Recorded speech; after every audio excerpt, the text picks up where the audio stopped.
Okay, so we're back, and I now have my wonderful melted butter. It really worked, and actually when I stuck my finger in it, just to make sure it's lukewarm, don't tell anybody, I licked my finger. It tastes like fresh rose.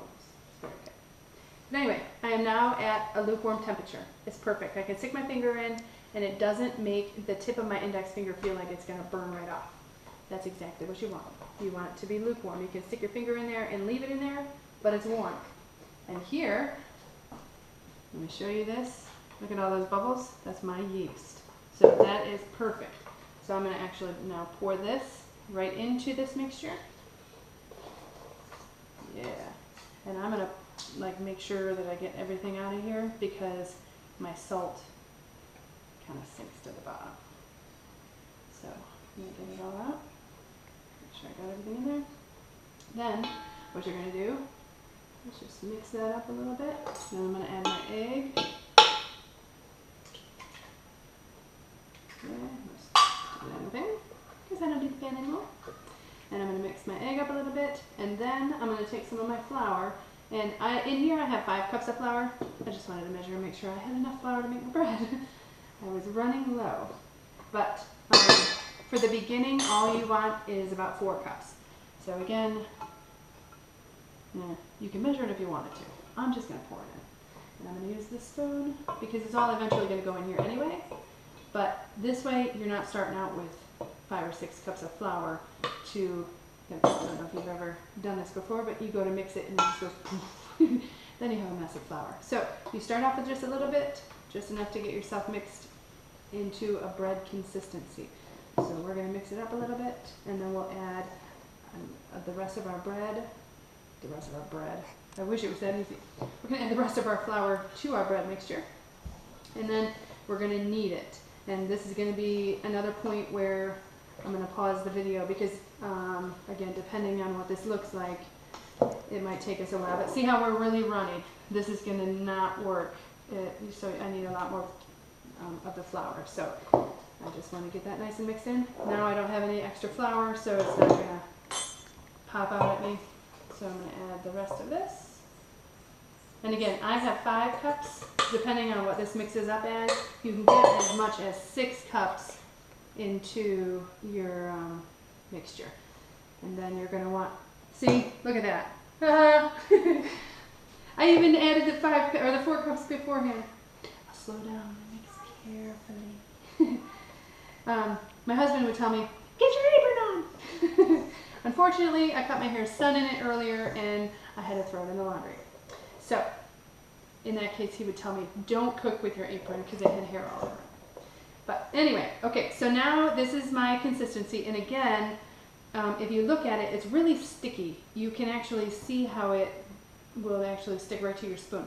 So I'm going to add just a little bit more flour to this, and it's going to get a little bit harder to stir because the more flour you add, the stickier it gets, the more like a bread dough. So then, well, you know what? I'm not going to. I'm just going to throw it out on the table and see how it works.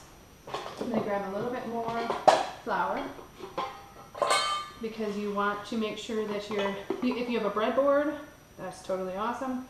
I don't, but I have an awesome Humongo counter. So, on my bread, I already took my rings off because this can be very sticky, and I would suggest if you have a wedding ring or anything that you don't want bread dough in, you take it off.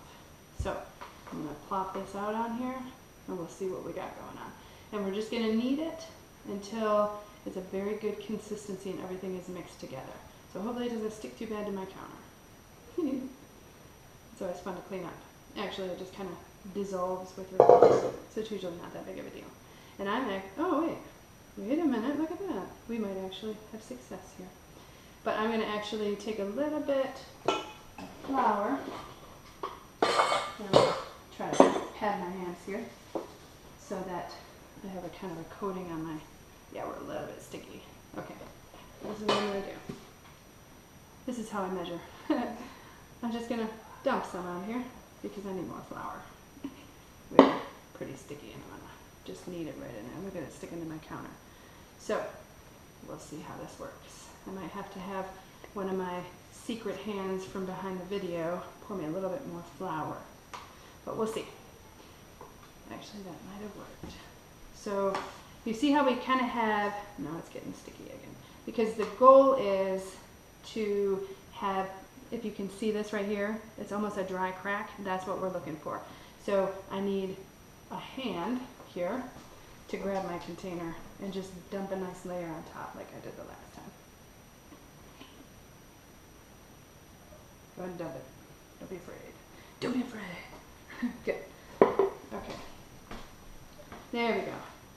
Now that might have worked. And then you just kind of knead it together. So what I have on the inside here that's not sticking to my hand, this is what I'm looking for right here. And so I'm just going to knead it a little bit to get all that flour worked in here. And again, it's going to stick to my hands just because it's bread. That's why I took my rings off. But I think we're good to go here, because you don't want to add too much flour, otherwise you have an extremely heavy bread. So it's kind of stretchy, just a little bit sticky. This is what we're looking for. So what we're going to do is I'm going to actually try to get as much off my hands, and I'm going to pour it in. I'm going to put it in my bowl, and then I'm going to cover it, and we're going to let it sit for about a half an hour and see. You want it to grow about double in size. So here's my ball. So we're looking for about double that at the end of our rising time. So you can put it into a nice clean bowl that's been coated with oil or coconut oil or whatever you want to coat it with. I just stick it back in the same bowl because I have to do the dishes. So the fewer, the better. And I try to get as much off my hands as possible, because the more bread dough I have, the more bread I have. And then I'll just get a nice clean towel after I wash my hands. Obviously, I'm not going to touch the towel at this point. So anyway, I'm going to get a towel and I'll lay it over top, and I'll sit it in an area where it's warm because the heat will help it rise. So I'll actually put it over on the oven because I'm going to turn the oven on to get it ready to cook my bread. So I'll put it over on the oven, cover it up, and I'll be back.